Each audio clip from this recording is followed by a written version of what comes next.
every other time someone jumped off, they smash to the ground because of this thing called gravity. And then Satan would be f***ing you. This is why I'm a good boy.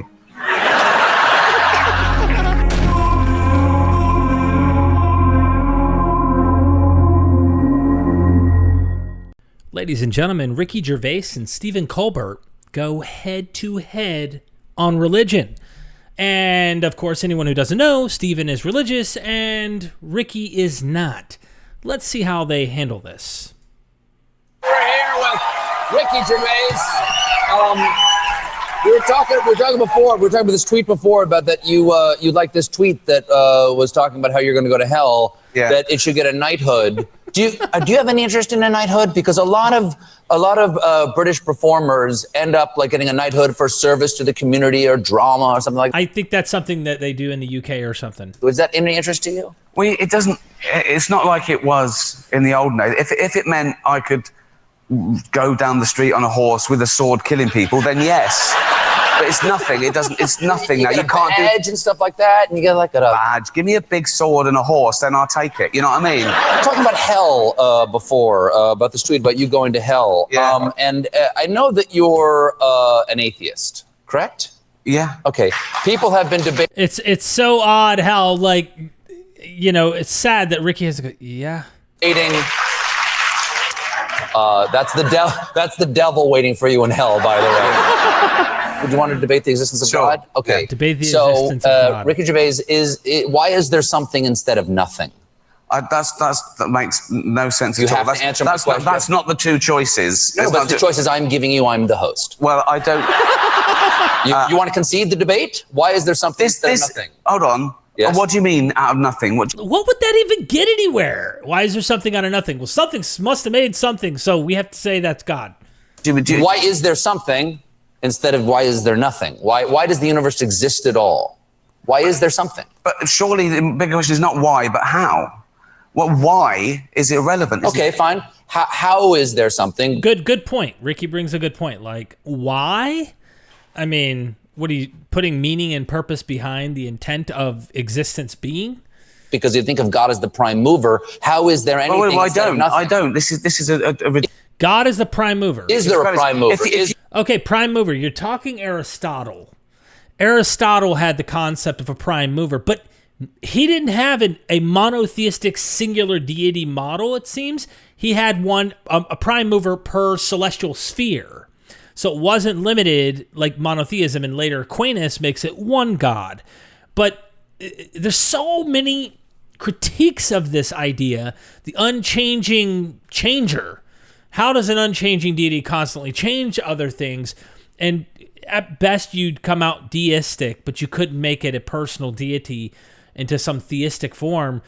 There's so many problems and shortcomings. Sorry for ranting. Is there a demiurge that started everything? Well, outside science and nature, I don't believe so. Because the interesting thing is, this is the thing, right? So I'm an agnostic atheist, technically. Agnostics means no one knows whether there's a God. So everyone's technically agnostic. We don't know. That's true. So that's true. An agnostic atheist is someone who doesn't know there's a God or not, as no one does. So you're not convicted of your atheism? Well, I am. Sure. No, I am, because atheism is only rejecting the claim that there is a God. Atheism isn't a belief system. Mm-hmm. So this is atheism in a nutshell. You say there's a God. I say, can you prove that? You say no. I say, I don't believe you then. Mm-hmm. So you believe in one God, I assume? In three persons, but go ahead. Okay, so you believe... Okay.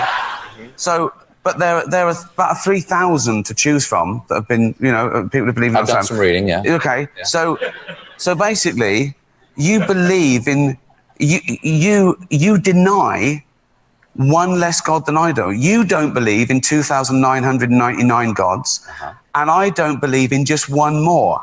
Right. It's a great thought experiment to get people to really go, huh? That's a good point. Like, it doesn't even make them lose sleep at night that Islam or whatever their particular religion isn't. They're not losing sleep over it. They're not concerned, and they're not even moved by it. Skeptics, critics, atheists are typically the same way. I mean, that's That's just how it is. Do you ever have a feeling of great gratitude for existence? Of course. Do you ever have? I know. The chances are billions to one that I am on this planet as me and never will be again. And I know I can't convince you that there is a God, nor do I really want to convince you there's a God. But no. I can only explain my experience, which is that I have a strong desire to direct that gratitude toward something or someone. Of course. And that thing is God. We're mortal. We want to make sense of nature and science, and it's too unfathomable that everything in the universe was once crunched into something smaller than an atom. But you don't know that. By the way, before he moves on to a different point, what Stephen just said is something that I think scientists in psychology, studying the mind and development of humans that are wired in the mother's womb, coming back to John Wathy's point, I think there's something to investigate there on our appreciation to our parents, our appreciation of mom, dad, whoever it might be. That concept of showing gratitude and thankfulness and stuff, I think that's inherent to many people in their cultures due to how their upbringing and their survival and the early stages where mom and dad takes care of them and they're fed and they're nurtured and stuff. So when life is good or when life is bad, you cry out for mom and dad, just like you did when you were 3, asking for the breast, for milk, whatever it might be. And I think Stephen's still showing that. And I think many religious people continue to have that as kind of Santa Claus is real, or they want him to be real kind of thing. Well, you're just believing Stephen Hawking, and that's a matter of faith in his abilities. Yes. You don't know it yourself. You're accepting that because someone told you. Yeah, well, but science is constantly proved all the time. You see... So he's just made a leap. Like, of course, Ricky's not a theoretical physicist, and Stephen knows that. I trust the work of academics, scientists, right? I'm not going to be able to fact check and know their material without becoming an expert in their area. I hope the peer review process and other academic scientists are also critiquing and analyzing and scrutinizing to see what the best cutting edge science is. But at the end of the day, that whole you just have faith in them. It's like, nah, dude, there is testable, observable facts in science. Let's see what Ricky's point is, though. If we take something like any fiction, and any holy book, and any other fiction, and destroyed it, okay, in 1,000 years' time, that wouldn't come back just as it was. Yes. Whereas if we took every science book, right, and every fact, and destroyed them all, in 1,000 years, they'd all be back, because all the same tests would be the same result. So you're dealing with a material world that you have to engage with, period, and that material world, you're going to keep coming back to the same tools that come to the same conclusions. 1,000 years from now, the culture, ethics, everything may have evolved and been completely different. And if you try to craft 1,000 years down the road a new religion, or a religion based on the old one, it's never going to look the same. There's always going to be changes and fluctuations because empirically, it doesn't base itself on the facts of observable, testable, repeatable, these kinds of things that are practiced within science. Good. That's really good. So really good. I don't need faith in science. I don't need faith to know that probably if I jump out of a window, every other time someone jumps out, they smash to the ground because of this thing called gravity. And then Satan would be being you.